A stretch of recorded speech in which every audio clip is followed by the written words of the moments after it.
아멘. 하나님 말씀은 출애굽기 6장 28절부터 7장 13절까지 말씀입니다. 출애굽기 6장 28절부터 7장 13절까지 말씀 한 절씩 교독하겠습니다. 출애굽기 6장 28절입니다. 여호와께서 애굽 땅에서 모세에게 말씀하시던 날에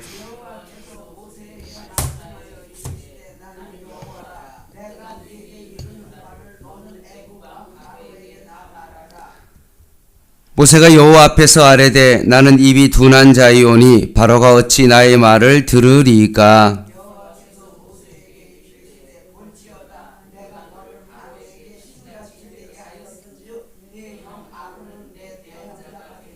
내가 내게 명령한 바를 너는 내 형 아론에게 말하고 그는 바로에게 말하며 그에게 이스라엘 자손을 그 땅에서 내보내게 할지니라.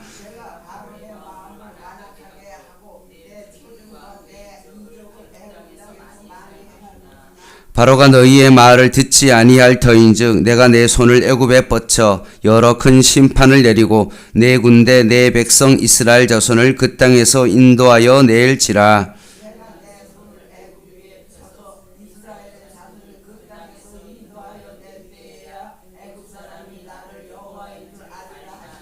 모세와 아론이 여호와께서 자기들에게 명령하신 대로 행하였더라.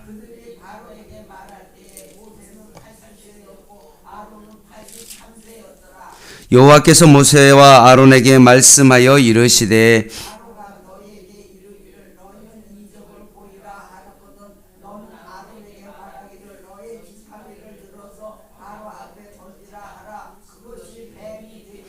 모세와 아론이 바로에게 가서 여호와께서 명령하신 대로 행하여 아론이 바로와 그의 신하 앞에 지팡이를 던지니 뱀이 된지라.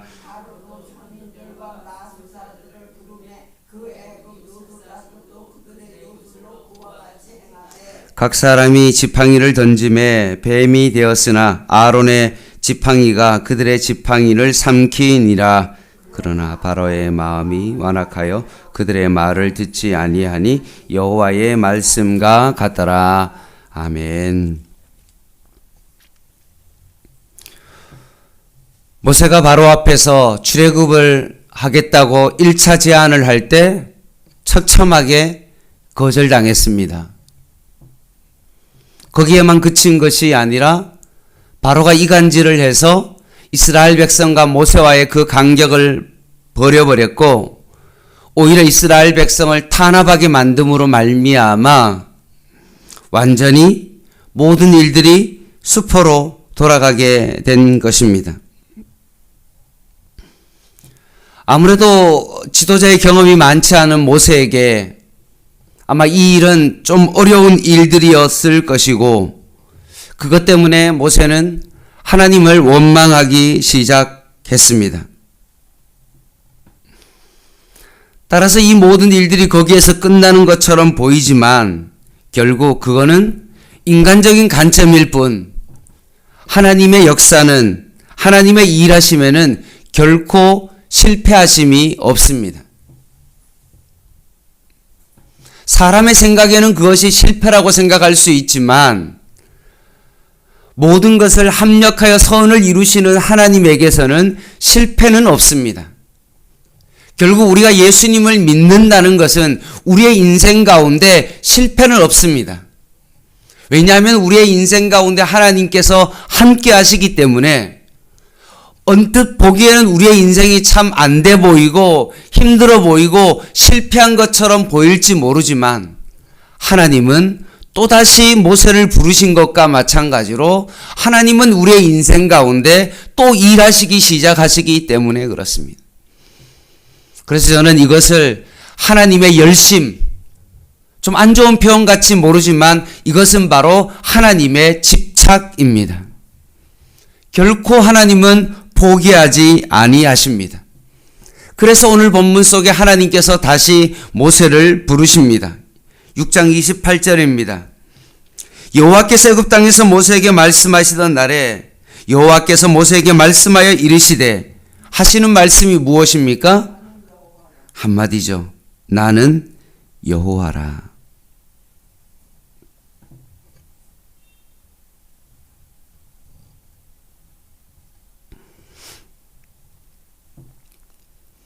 문제 가운데 완전히 매몰되어 있고 원망하고 포기하고 싶었던 그 모든 마음속에 하나님은 한 말씀만 하십니다. 나는 여호와다.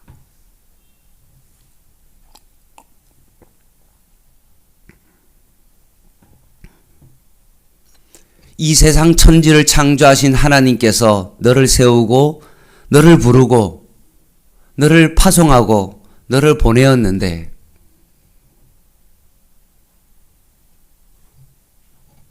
너가 어떠한 처지에 있든지 관계없이 나는 여호와다 라고 말씀하십니다. 그랬더니만 모세의 대답이 30절에 나오는데 나는 입이 둔한 자다. 이게 벌써 몇 번째입니까? 세 번째입니다. 그때 하신 말씀이 하나님께서는 너의 입을 누가 지었느냐? 내가 내 입과 함께 있어서 할 말을 가르치겠다라고 말씀하셨습니다. 너무 막 강강하게 부정하자 정말 아론은까지 이렇게 얘기하면서 내가 너의 입이 되어주겠다. 너의 입을 창조하신 사람이 나다라고까지 말씀했는데도 불구하고 세 번이나 나는 입이 뻣뻣하고 둔한 자다라고 모세가 말을 하고 있습니다. 여러분 이것에 대해서 어떻게 생각하십니까? 예전에는 젊었을 때 이 모세의 어떤 이 본문을 보고 읽을 때는 이런 생각을 했습니다. 야, 참 모세가 믿음이 없다. 하나님께서 다 해주신다는데 믿고 순종하고 가면 되지. 뭘 그렇게 이렇게 변명이 많냐라는 이런 생각을 했습니다. 그런데 사실은 설교자로 단합해 섰을 때 모세의 마음을 조금은 이해합니다. 왜냐하면 설교할 때마다 사실은 두렵기 때문에 그렇습니다. 한두 번 강단에 선 것이 아닌데 매번마다 설교단에 설 때마다 긴장하고 두렵고 떨리고 뭔가 잘 못한 것 같고 설교를 내가 한 것을 또 들으려고 하면 그 설교가 너무나 부끄럽고 과연 내가 이제까지 설교를 한 것이 맞나라는 그런 생각이 드는 것과 마찬가지로 저는 모세의 이 두려움을 조금은 이해할 수 있을 것 같습니다. 저만 그런가요? 아마 여러분도 그렇지 않습니까? 때로는 다른 사람에게 여러분 복음을 전할 때 뭔가 하나님의 말씀을 전하고 그 사람을 교회로 인도하려고 할 때 여러분의 마음 가운데 어떤 마음이 드십니까? 때로는 두렵지 않습니까? 내가 어떤 말을 해야 될지, 그 사람이 이 말을 듣고 과연 교회에 나올지. 여러분도 모세와 마찬가지로 두렵지 않습니까?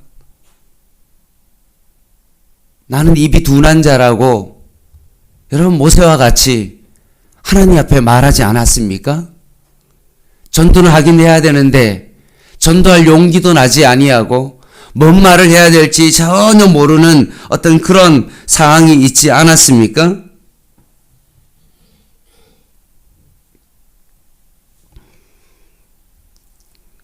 그런데 중요한 것은요, 설교가 뭔가 언변이나 지식이나 그런 것들 가지고 설교를 하는 것이 아니죠. 설교는 하나님의 말씀이 말씀되도록 그들에게 전하는 것입니다. 마찬가지로 우리도 우리의 삶 가운데 뭔가 복음을 전하고 그런 삶을 살아갈 때 참 두렵고 떨리지만 사실은 우리는 우리의 삶을 통하여서 다른 사람에게 복음을 전파하는 그런 사람입니다. 참 내가 부족하고 연약하고 저 사람이 보기에는 참 내가 어떤 사람으로 비춰질까라는 생각을 하고 뭔가 어떤 말을 하려고 하면 참 두렵고 떨리고, 너나 예수 잘 믿어라, 너 그렇게 예수 믿을 바에는 나는 차라리 예수 안 믿겠다라고 그런 말이 들릴 수 있을 것 같은 그런 두려움 가운데 있을지라도, 복음은 내 능력으로, 내 언변으로, 내가 성경에 대한 지식으로 복음을 전하는 것이 아니라 성령님께 모든 것을 의탁하고 나는 단지 하나님의 말씀을 전하는 것 뿐입니다.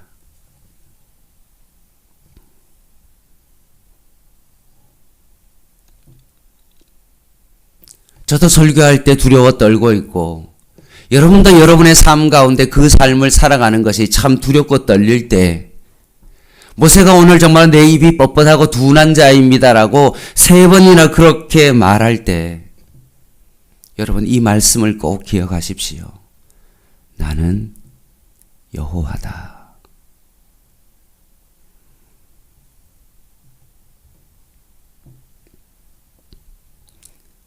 천지 만물을 창조하신 하나님께서 우리에게 말씀하십니다. 나는 여호와다.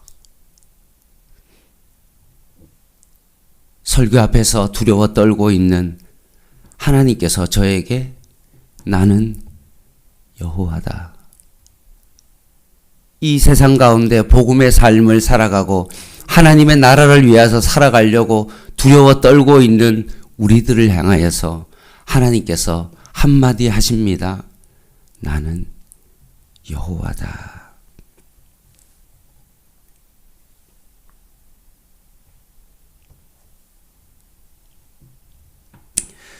하나님께서 오늘 우리에게 모세처럼 낙심할 수도 있고 절망하고 있는 우리에게 나는 여호와다라고 말씀하시면서 1절에 하나님께서 모세에게 이렇게 말씀하십니다. 오히려 2가지를 약속해 주죠. 바로 앞에서 너를, 모세를 신과 같이 해주겠다. 그리고 2번째는 너를 도와줄 대언자 아론을 세워주겠다 라고 말씀하십니다. 내가 너를 신과 같이 되게 하겠다라는 그 말은 무엇입니까? 오늘날 우리의 삶 가운데 적용하면 이런 겁니다. 내가 예수 그리스도를 믿음으로 말미암아 예수의 십자가의 부활을 믿음으로, 제가 주일날 뭐라고 생각했습니까? 예수 그리스도의 의가 어떻게 됐습니까? 우리 안으로 들어온다라고 말했습니다. 나는 죄와 사망과 사단의 권세를 이기지 못하는 자였는데 내가 예수 그리스도의 십자가와 부활을 믿는 순간 그 예수님의 그 의가 우리 안으로 들어오게 되었다는 것입니다. 그것을 칭이라고 그러는데, 결국 성령 하나님께서 내 안에 들어오시면 나는 어떤 사람이 되어집니까? 그 칭의로 인하여 나는 하나님의 자녀가 되는 거죠. 하나님이 내 안에 와 계시는 것입니다. 그렇기 때문에 내가 누구입니까? 하나님이죠.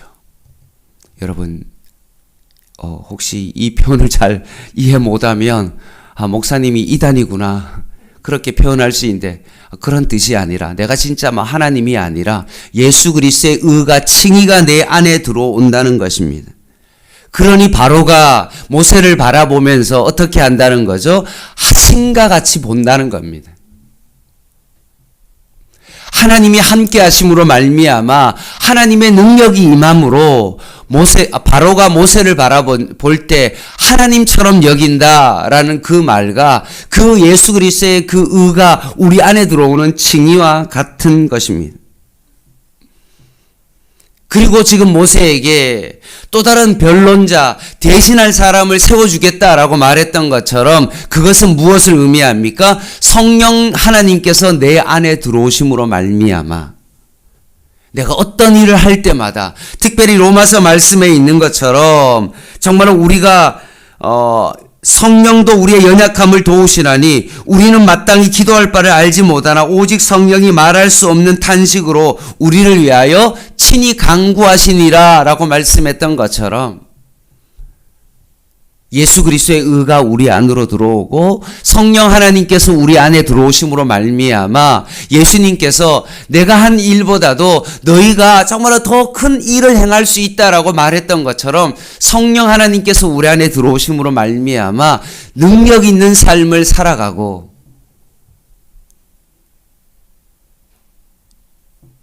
주변의 사람에게 복음을 전하는 것이 참 두렵고 떨리지만 성령 하나님께서 말할 수 있는 것도 알려주시고 성령 하나님께서 담대하게 복음을 전할 수 있게 해 주신다는 그런 말씀입니다.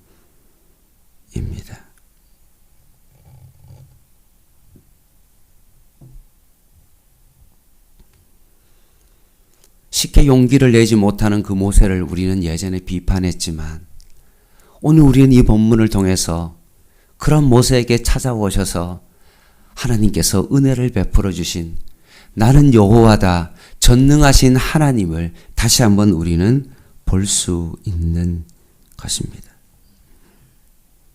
그러니 모세가 사실은 특별한 사람이 아니죠. 이런 모세를 이끌어 가시는 그 하나님이 나는 여호와다 라는 사실이고 하나님께서 이 한 사람을 통하여서 하나님의 일을 하게 된다는 것입니다. 그러니 우리가 이 세상 가운데 어떻게 살아가야 됩니까? 당당하게. 나는 부족하고 연약하지만 나와 함께 계신 그 하나님이 계시기에 우리는 이 세상 가운데 어떻게 살아갈 수 있다고요? 담대하게, 당당하게 살아갈 수 있는 것입니다.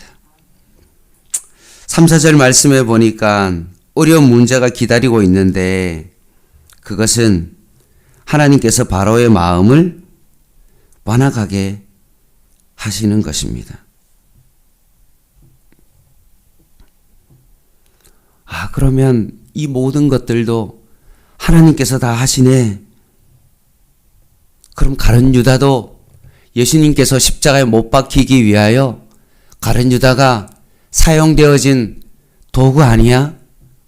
라고 생각할 수 있죠. 하나님께서 가룟 유다를 사용하신 거네. 팔게 만들었네. 라고 그렇게 생각할 수 있죠. 근데 성경은 이렇게 말씀합니다. 로마서 9장 15절에서 20절 제가 읽어드릴게요. 모세에게 이르시되, 지금 로마서 9장인데 모세 말을 하고 있습니다. 한번 들어보세요. 모세에게 이르시되 내가 궁일이 여길 자를 궁일이 여기고 불쌍히 여길 자를 불쌍히 여기리라 하셨으니 그런즉 원하는 자로 말미암음도 아니요 다름질하는 자로 말미암음도 아니요 오직 궁일이 여기시는 하나님으로 말미암음이니라. 성경이 바로에게 이르되 내가 이 일을 위하여 너를 세웠으니 곧 너로 말미암아 내 능력을 보이고 내 이름이 온 땅에 전파되게 하려 함이라 하셨으니 그런즉 하나님께서 하고자 하시는 자를 궁일이 여기시고 하고자 하시는 자를 완악하게 하시느니라. 혹 내가 내게 말하기를 그러면 하나님이 어찌 허물하시느냐 누가 그 뜻을 대적하느냐 하리니 이 사람이 내가 누구이기에 감히 하나님께 반문하느냐. 지음을 받은 물건이 지은 자에게 어찌 나를 이같이 만들었느냐 하겠느냐 라고 말씀합니다.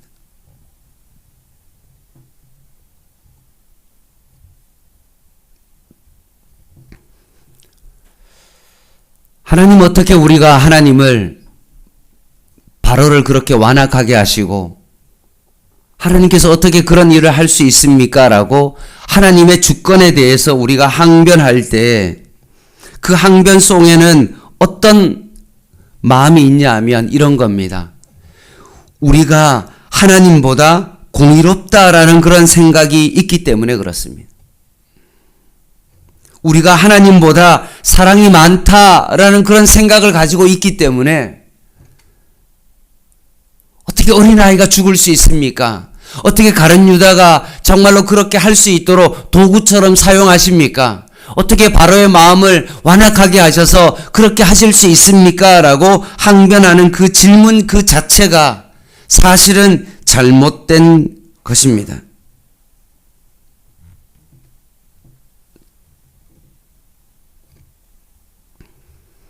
하나님은 궁일이 여길 자를 하나님은 궁일이 여기시는 것입니다. 우리가 할 수 있는 것은 하나님 왜 저 사람은 저렇고 나는 왜 이렇습니까? 하나님 왜 저렇게 하십니까? 하나님은 정말로 사랑이 없습니까? 라고 그렇게 항변하는 영역은 사실 우리의 영역이 아닙니다. 우리가 할 수 있는 것은 무엇입니까? 하나님께서 우리를 궁일이 여겨주셔서 우리를 하나님의 자녀 삼아 주시고 하나님께서 궁일이 여겨주셔서 우리에게 이런 일들이 일어난다면 우리가 할 수 있는 것은 무엇입니까? 하나님 앞에 감사하는 것 밖에는 없습니다. 이것이 바로 하나님의 주권에 대한 이해입니다. 시간이 없어서 마무리하겠습니다. 뒤에 모세가 아론이 바로왕 앞에 섰을 때 지팡이가 뱀이 되었습니다. 마술사를 불렀습니다. 그들도 동일한 일을 합니다. 겉으로 보기에는 똑같아요. 똑같은 현상입니다. 그런데 어떤 일이 벌어집니까? 사실은 똑같은 것이 아닙니다. 아론의 지팡이로 된 그 뱀이 박수와 술객과 마술사의 그 모든 뱀들을 삼켜버립니다. 세상에 일어나는 그 현상은 사실은 순간적입니다. 얼핏 보기에는 같아 보일 수 있지만 사실은 하나님의 기적과 하나님의 역사는 영원합니다. 마술사의 그 뱀을 삼켜버릴 만큼 하나님의 역사하심은 영원하십니다. 혹시나 인간적인 많은 해석과 내 삶에 대한 어떤 여러 모습으로 혹시나 내 자신을 오늘 바라보면서 두려워 떨고 계신 분들이 있다면 오늘 하나님께서 우리에게 말씀하십니다. 나는 여호와다. 나는 너의 아버지가 된다. 둘째 탕자는 내 자신을 종으로 생각했고 첫째 아들은 내가 정말 그렇게 했음에도 불구하고 하나님은 나에게 아무것도 해주지 않는다라고 그렇게 인간적인 해석을 할 때 아버지만큼은 아니다. 너는 나의 아들이었다. 나의 것이 너의 것이었다. 라고 말씀했던 것처럼 오늘 하나님께서 여러분의 삶을 바라보며 그렇게 말씀하십니다. 그런 은혜가 저와 여러분에게 있기를 주님의 이름으로 간절히 부탁을 드립니다. 기도하겠습니다.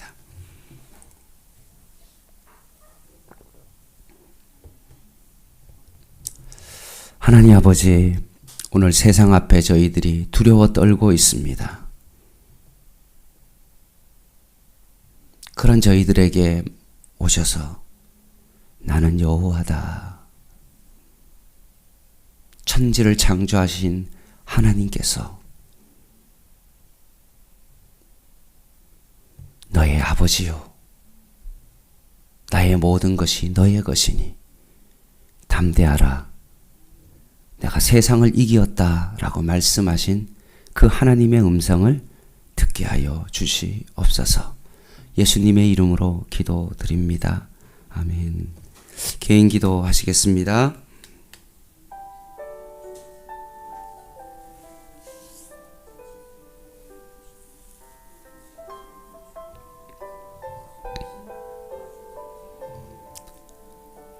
오늘도 우리의 삶 가운데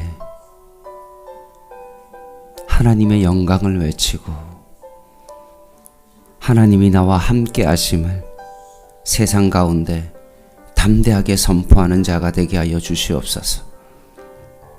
그들이 나를 어떻게 생각하는 그 환경에 매몰되어 살아가지 않게 하여 주시고 오늘도 예수의 의가 내 안에 들어옴으로 말미암아